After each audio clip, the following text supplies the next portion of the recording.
Oh, children of the sun. Oh, children of the sun. Yeah. Sunshine, break dancing, in your body like skin cancer. They love to see the way you shine.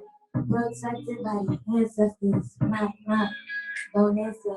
Bad cops, no slave masters. Black girl, you so divine. Black boy, and you so handsome. Beat you down and you still dancing. Beat you down and you still dancing. Harlem shake on the MTA. Cameras out, smiles on their face. Only love you when you entertain. Cameras out, entertainment. Cameras out while they tasing. While your head down on the pavement. Ooh. Oh, children of the sun. Oh, children of the sun. Look, Black lives fucking matter. Black lives built the ladders. You climbed up to reach the top, but never thought to help us up. You chopped the ladders, you cut the ropes, and then you wrapped them around our throats and tied the ropes to a million trees, and black blood spilled on autumn leaves and summer leaves and winter leaves and trickled right down into spring. And when we told you we can't breathe for 9 minutes, you pressed your knee into our neck.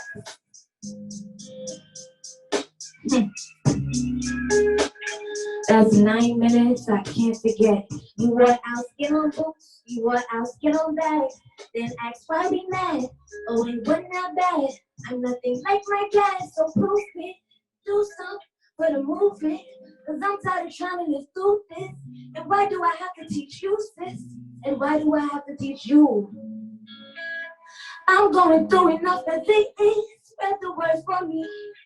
Cause I want a better world for my kids. They're not even born yet, but I'm wondering if they even gonna live as 12, like Tamir Rice, and no Skittles after daylight, right? Rest in peace, Trayvon. And even in your own home, you're not safe. Even when you're out saving lives every day, you're a suspect. Rest in peace, Breonna Taylor. Hey, are y'all done yet? Oh, children of the sun. Oh, children of the sun. Your day is gonna go. Oh, children of the sun. Oh, children of the sun. The world will soon be one. You fly as fuck. Your style is clutch. Your hair is bold. Your skin is gold. So shine on them. Shine, shine, shine on them. Shine, shine. Tell that hater they can fall in line. Shine on them. Shine, shine. Children of the sun. Yeah. Oh, children of the sun. Your day is gonna come. Hey, your day is gonna come. I believe it. And I believe that love is the most powerful thing on this planet. And I believe that if we spread love between each other, we can really make this world a beautiful place. I love you. And I hope you have a beautiful rest of your evening. Thank you for having me. What's up, everybody? My name is Jaden.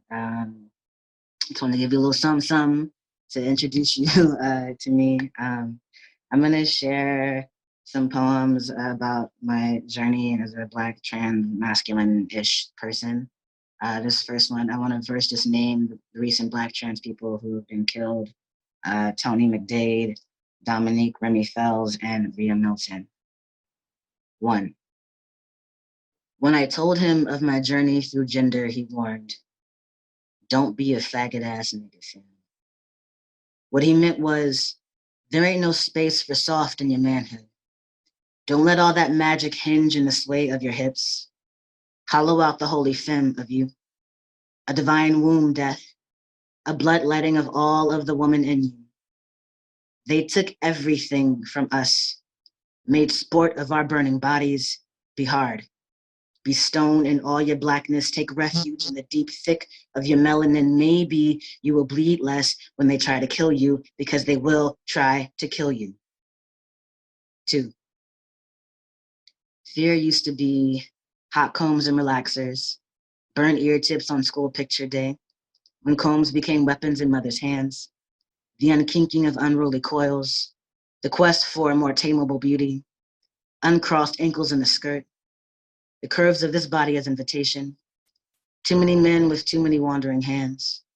Every man I'd have the audacity to ignore on the walk home, childhood lessons like blackened knees and learning how to swallow. Now, fear is sirens and handcuffs and badges and guns and white folks who miss lynching as pastime and righteous defenders of bathrooms. And is my voice too high? And what gender do they see right now? And is my music too loud? And are there enough people around just in case? And if they see me in a tie, will they know I'm one of the good ones? And almost believing that goodness means survival and worth placed on bodies based on genitals, and melanin and pussy is proof of woman and therefore threat, and black is proof of brute, of breakable, of nigger, of something less than human. The kinds of bodies branches beg for the weight of, the kinds of lives that aren't supposed to matter. 3. Every day that I wake up, black, trans, and breathing is a miracle. Thank y'all so much for having me. It was truly an honor to be a part of this. I can't really write about what's going on right now. I'm still in the midst of like placing myself in every position to help and be a resource and like a source of love. But you know, there's black men hanging from trees and black women being murdered and structures built to hunt. You guys know the rest. So since we're here for a place to heal, I'm going to first read a piece from my dear friend Frank Nesbitt. This is called Ain't I Resilient by Frank Nesbitt, Words on the Revolution. Show me one restful year.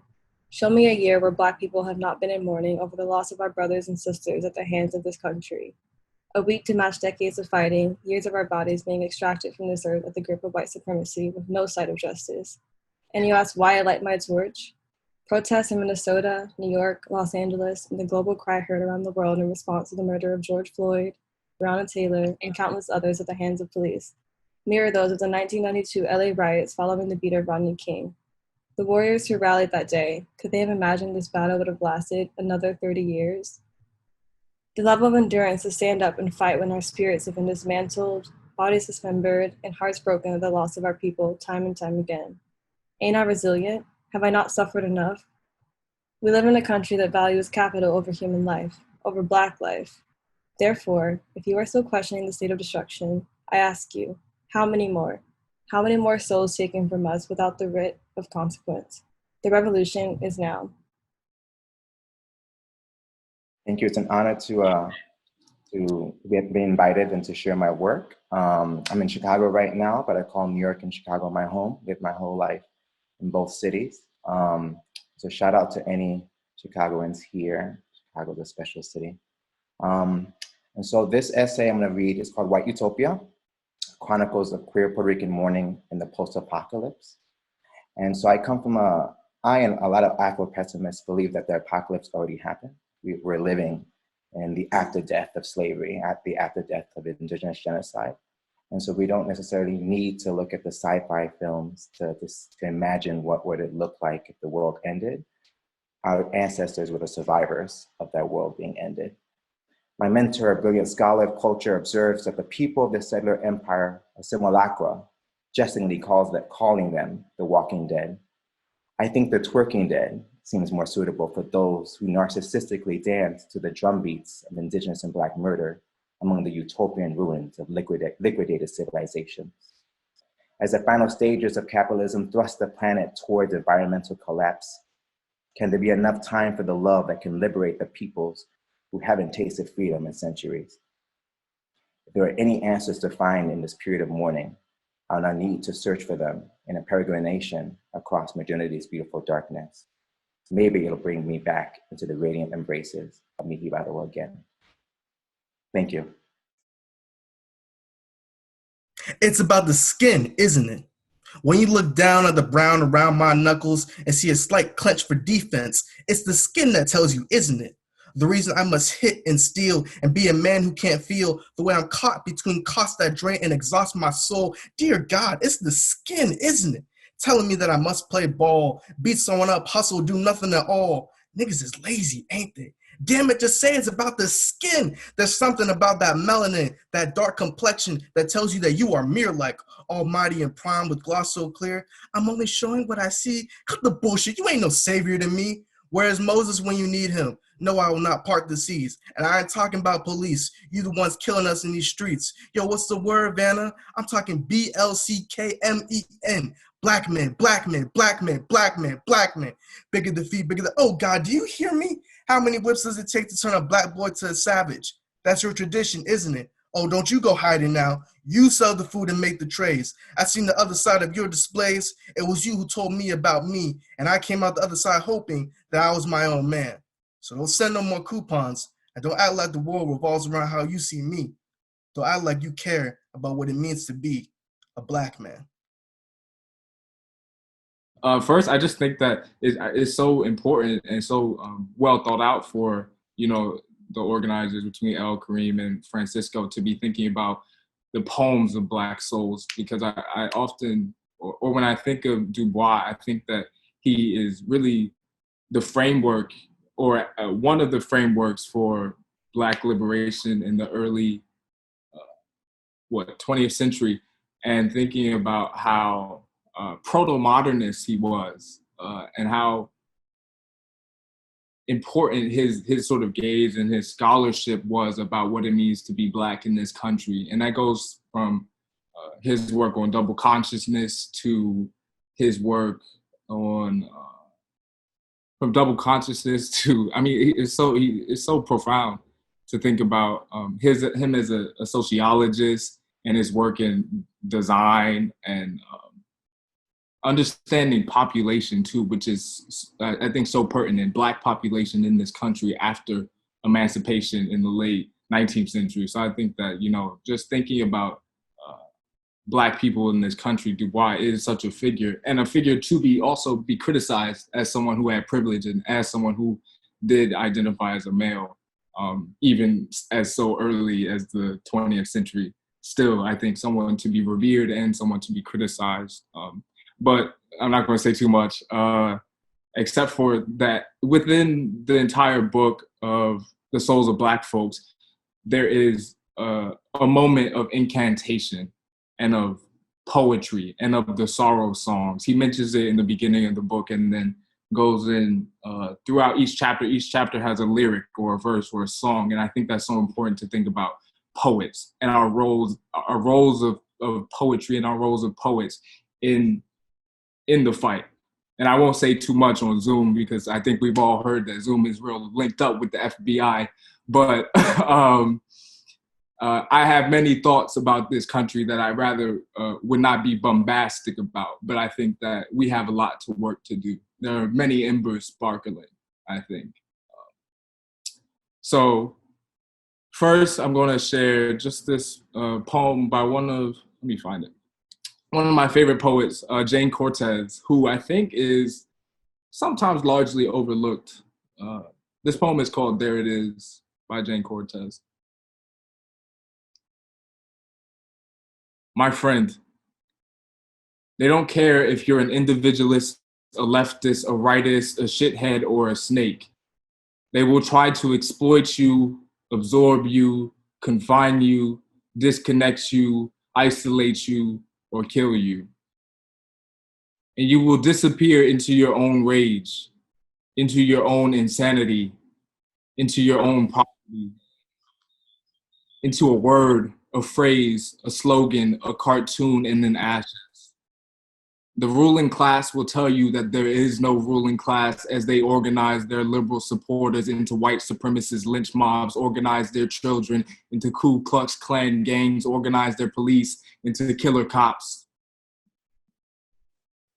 organize their propaganda into a device to ossify us with angel dust, preoccupy us with Western symbols and African hairstyles, inoculate us with hate, institutionalize us with ignorance, hypnotize us with a monotonous sound designed to make us evade reality and stomp our lives away. And we are programmed to self-destruct, to fragment, to get buried under covert intelligence operations of intelligent committees impulse toward death. And there it is.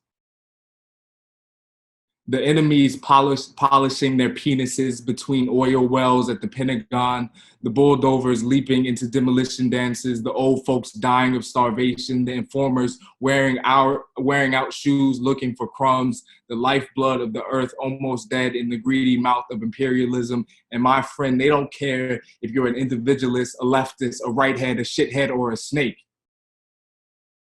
They will spray you with the virus of Legionnaire's disease. Fill your nostrils with the swine flu of their ignorance. Stuff your body into a tampon of toxic shock syndrome. Try to pump all the resources of the world into their own veins and fly off into the wild blue yonder to pollute another planet. And if we don't fight, if we don't resist, if we don't organize and unify and get the power to control our own lives, then we will wear the exaggerated look of captivity, the stylized look of submission, the bizarre look of suicide, the dehumanized look of fear, and the decomposed look of repression forever and ever and ever and ever and ever and ever and ever. And there it is. Thank you guys for giving me this space. This is my first time sharing any of my work, honestly, in my adult life. But poetry for me as a child was actually, at the time I was songwriting R&B songs, which is a little bit embarrassing and I can't wait to go home and find them. But as an adult has been kind of a way for me to process the more difficult and beautiful things in this world. This last couple weeks has been particularly hard for everyone and hard for me in other ways because I'm not home in the States to process this in the streets with people or in community with my people. The night we found out about Mr. George Floyd's murder, I couldn't sleep. So I stayed up crying and wrote to him. Dear Mr. George Floyd, I never knew you, but I got to know of you today. And it was tragic because I got to know of you first through a hashtag, then by watching a video in which a police officer killed you. His knee jammed firmly on your neck, you letting him know, I can't breathe. Him ignoring your words, dismissing your humanity, and killing you in 8 minutes and 46 seconds. He killed whatever was left of his own soul. He'll one day come to know, I hope. And he killed America's soul. Death by 1,000 racist cuts. And all I could think and say after my tears, how exhausting it is to be Black in America, to know there are places where it isn't so. As flawed as they may be, death does not come find you simply because of your Blackness. And to also know that you can't quit America. It's truly and viscerally a part of you now, almost to the point of being indistinguishable. I wish you could have known this kind of freedom. Rest in power, Mr. Floyd. I'm very, very thankful to be here today with all of you. And I don't know, it just, what an act of revolution it is to have breath in my body. And so I'm just thankful today. The sun won't ever rise for me like it will for you. I'm blue. I'm alive when the sun has set, and the sun keeps rising on you, setting for me. I'm blue. Prioritizing sunrise seems righteous, but this life is not all about worms. And if it were, what a wasted existence that would be. I'd rather not feel guilty at sunset. And oh, if you saw the way my skin gleams in moonlight, you'd witness the hue. You'd see that I'm blue, and you'd forget my other names.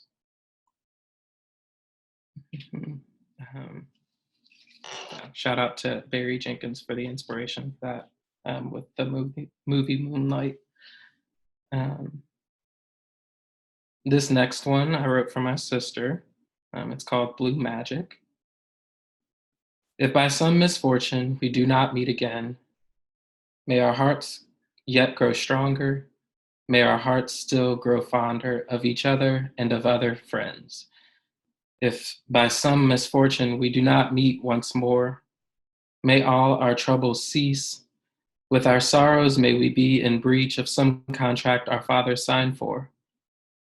If by some misfortune I missed my sister's face, may she remain as beautiful. May I remember her as such. May all the world call her blessed by God, and may grace follow her wherever she so powerfully leads. And if by some great fortune we hold each other so close, so soon, may we carry on just as we know to, also making these our invocation. Hey everyone, thank you so much for being here. I just want to thank Francisco and all the organizers. Thank you for putting this together. This has been so beautiful so far, and I'm happy to be here. My existential crises are weekly. Wondering if Twitter is the Renaissance. I can never spell that word, thank God for autocorrect, or else I'd have to learn. Can't seem to quite get a grip on what 29 means. Good thing I turned 30 before I had to figure it out. Speaking of which, super into astrology because nothing means anything anymore and I need something to hold on to, like a planet. How many different ways can I read my birth chart, if at all? Let me do a quick app search. I was trying to think of ways to pass time at work and I searched for erotic audiobooks, since this is the future and all. I've listened to so many podcasts recently, but none of them sound like me. Should I start a podcast? DM me ideas. I was feeling alienated, so I rewatched the last season of Insecure. My tether is more comfortable now. Black girl on the internet.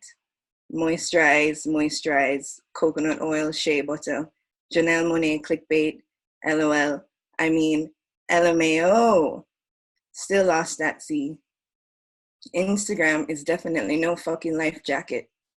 I think about the Matrix more and more. Are we here? Is this it? I don't think my first internet boyfriend knew I was Black. No one even thinks about Black women using computers. All right, I'm gonna read this last one. It's called Bad Bitch Network, and I want to dedicate it to all my friends that are here supporting me right now, and also all the bad bitches that there are. This one is called Bad Bitch Network. There ain't a bad bitch alive that I don't know. Not a bitch in town that you can't call and say, look, okay, this nigga got me fucked up. Please help. And I am so grateful to the bad bitches that will straight up feed me and hold me while I cry. Whisper you a bad bitch in my ear when I can't hear myself think.